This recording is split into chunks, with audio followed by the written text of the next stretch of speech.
What's going on, AT? It's Jerry Smith, and I'm back. We're going to be doing Siege today. Excited to be back with you. I also recorded a card pull video on Friday. Didn't release it over the weekend. Was about to do it yesterday, but I was just like, why compete with the Super Bowl? That seems dumb. Same reason why I saved this one. So there's going to be a few we dropped today. Also got the, I think, Lovers Clash going on too, so expect that later tonight. Hopefully this afternoon I get the card pull out, and we're going to start the day off with a Siege. Now we got Sweet DMT, the sweetest guild in the game, which is back at full power. Going to be rebranding pretty soon, so keep an eye out for that, but Sweet is here to stay, and I'm super excited, especially because we got some awesome new members. So on this one, you could tell we were a little lower in the rank, probably meeting a guild that's just kind of climbing up, and we're definitely on our way back up. So it's definitely one-sided match here. Apologize to players only, but we're a hulky team that fell a little too deep and probably didn't make your week very great. So we're going to be going after their Disguise Island. We don't have enough hits left to actually take it down, but should be fun. So we'll go ahead and take it hit by hit and see how we go. Thank you to Players Only for allowing us this battle, but I do feel bad because we are batting a little lower than we normally do, so it's not normally where we're showing up like this. Let's see what we got as far as defense goes. I did something a little different with my deck. I actually have 10-10 objects and characters, but I also have 10 PCs, so this is going to be an interesting one for sure. I only had one Lois in there. Everything else is Farns. And of course, Lois shows up first. There it is. Let's get 1940s in there. We're going to take them down. Jammin', let's actually show them. I think I pulled it up, but I didn't say anything about their player card. 284 legs, 12 mythics. Jammin' is going to be going down on slot 3. Thank you much. Okay, hopping in the next one. Love that that feature has been added. Hopefully you didn't miss me too much during the American Dad Battleground effect. Like I said, it's when I was taking on some time off, it was just because I wasn't really a big fan of the show Battleground effect. I felt like it was going to burn me out, and that's the last thing I want. So I'm coming back pretty refreshed, feeling good about it. I don't know how it is for you, but that's a question I ask in the card pull video too. So feel free to share your thoughts, how it was when I was gone, and how you're liking the dual battleground effect that we're going to be running right now, as far as a throwback to our old days where we had 2 running every other. So it'd be like one starts, runs for a little bit by itself, then we have the overlap, and then another, like that one, the first one ends, and then that one gets a little highlight on its own. It was fun. I don't want to spoil everything I say in the card pull. I think there's a pretty big issue with it, where we are nowadays compared to back then. But I do think core, having 2 battleground effects at the same time does help in some ways free-to-play players, because you get more variety of combos that you can play, and you're not so dedicated to one. We get Gaff Nazar, and that's 396 legs, 13 mythics. I apologize for not getting the last one. I realize that now. We're going to start off with Soulless Skins, make 1940s. Should be able to punch a hole here. I see they're running Rich. They also got some quad ones, so they probably do have something that's actually set up for a disguise deck, but maybe this is a dual deck where they're just putting their best cards out, and some are disguised, some are not. I know that they're still developing players and that the hugest card counts, but obviously you want to try to make your disguise or whatever your defense deck be as 100% as possible, especially when you're going up against larger guilds. They might not know that just because, you know, we don't face them too often. So if it's an unknown name, you're not familiar with the ranks, you know, credit there as well.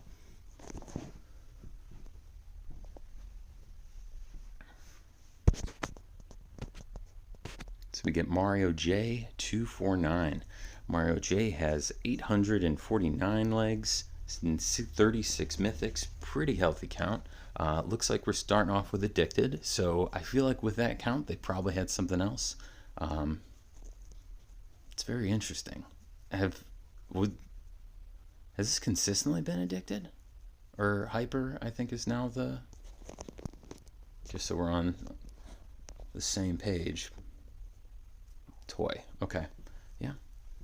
With 800 cards, I would hope that you have a little bit more variety, but it feels like just the right defense deck isn't getting set here.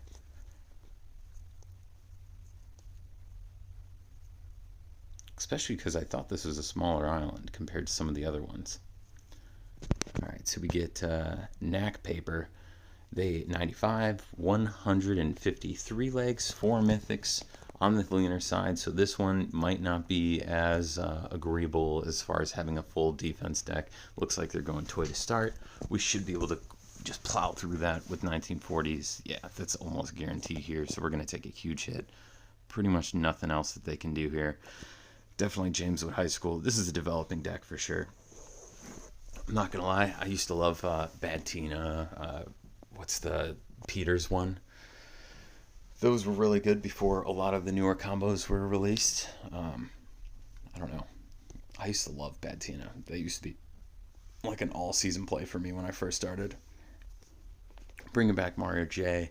I believe they had the Hyper Toy deck, so let's get Sola Skins out again. Okay, they're dropping a new one, and it's quad. So they definitely get some good playing. Armed. All right, this is just kind of like a Mod Podge going on here. Let's just throw out some PCs for fun.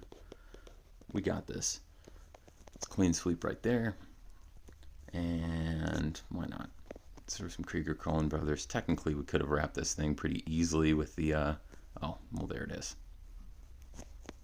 I was going to say PK would have done it, but we didn't need it. Okay, keep it moving, keep it climbing. We get Gaff Nazar again. A quick reminder, 936 legs, 13 mythics. Definitely pretty well-established deck. I think this is something that when you get past the 200s, you start seeing your versatility. You can put together full decks that normally meet a requirement. Not always going to be exactly what you're looking for. Sometimes combos, generations of combos can be hard, but you normally can put something together that's at least hitting the mark as far as like battleground effect or defense islands. I'm trying to remember what I was at. I felt like I had like a real sudden takeoff right around 300 to 500 cards as far as my legs. There's this gap that you find, and I don't know if it's still there because it's been a while, and maybe I just started spending at that point, because that also happened. I went from a free-to-play player. That's what happened. What am I talking about? That's 100% what happened. I went from a free-to-play player to a pay-to-play player, and I remember like the first one was the Joe Swanson box. So I had some armed box Laser Tag Joe, and I think it was paired with Knife Fight Stewie. Those were like the first PCs that I got that actually made me a little bit more competitive, and I was able to climb really high into the arena ranks. Let's start with PCs actually, going up against Iraq Lobster. Oh wait, I don't think I've hit them.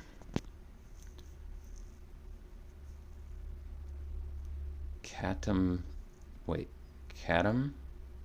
Picota. Catum Picota. Sure. 45 legs, 0 mythics. So definitely a younger deck here. Dropping some, looks like we got Bender, Unfused. So these are probably going to be some quick run-throughs. Again, not throwing shade. I just know that I'm at a different place in my gameplay and my journey here. I've been playing for 7 years, so I'm not trying to like hate on younger players or developing players. That's not at all what I try to do here. I'm sorry if that comes off that way. I just know that it's a one-sided match compared to what I have stacked compared to what they can throw at me, and that's what I try to recognize with those matches. But I think back to what I was saying. Started off with Laser Tech Joe and Knife Fight Stewie, and then from there, what was my next big buy? It had to be, I think it had to be like one of the worst box pulls I've ever had, which was a pay-to-play box pull, and that was I'm pretty sure I even posted it. I posted that recently, actually. Oh, I needed a combo slot 1. I don't know what I was doing there. Is that going to go? No, we're good. That leech helped me out a little bit. Oh, let's throw that in there. Wild Woman Jeff, and I forget what they were paired with, but I had a decent amount of that one. And then I had another opportunity with PK to get more Wild Woman Jeff, but then PK was all the craze, and since PK, it's just been more pay to play from there. So that's the realm at which I started. I would say since I started recording, and maybe the year prior, spending was probably at its peak, and now since last summer, I guess the most recent summer, to be clear, then I just kind of brought it back. So now I'm mostly free to play again, but I've already climbed the ladder. So Maverick is going to be our competition. They have 597 legs, 31 mythics. Pretty healthy deck over here, and we're getting our disguise cards. So let's actually hit them. Well, we don't get any actual combos, so I can't start with anything else. But I'm going to do Krieger Clone Brothers. That's an unfused. We got 2 unfused for, yeah, let's just do it. There's 2 Cripple Alls out there, and I'm not worried about anything else. They're going to be comboing most likely in slot 2. They do. Payback, Punch, Gas, actually a pretty good defense for what they have, and I do love that it's complemented with this Sub-Hub Haley, which is going to have that Heal All and Hijack, so this is actually a pretty good build. Let's get, we're going to be able to start putting in some real dents. I actually think that we might have a chance of losing our slot 2. Let's see how this one goes. Yeah. Payback we're not going to get the next round because we should have enough in the tank. We do. Let's throw Phil Skins out there. We can combo at the end and then just bring this thing to a wrap. Actually, I don't know if the combo itself is going to have it, but Gas is taking me on slot 2. There it goes. This is still going to be a wrap. So Maverick putting up a pretty good defense. I'm pretty happy with this. Are we going to see Frankenstein Bob, or what is it? Oh, we're not going to see it, unfortunately, but that's probably what they were going for. Dr. Bobenstein. There we go. Oh, was that it? I think that's 10. All right, it was trying to get me to keep going, but obviously it was not working. So I think we came out of this one pretty unscathed. Fingers crossed it's not too big of a drop for players only. Excited to be back. Thank you very much. I hope that you can rejoin the journey with me, and it wasn't too bad of a battleground effect when I was gone. I know they're obviously laying it on thick with the different events and Swole and everything, so hopefully that retains some people, but I know that the show is always a scary time after what we experienced this summer. So love you all. Thank you for watching. Best of luck on your hits. Hopefully you already got those in because we're already towards the end, and y'all take care and have yourself a good one. I'll see you later with a card pull and Clash hits sometime today. So hopefully get everything uploaded, and you'll see it then. Peace. Oh, do me a favor. Listen to Toad too. Good guy.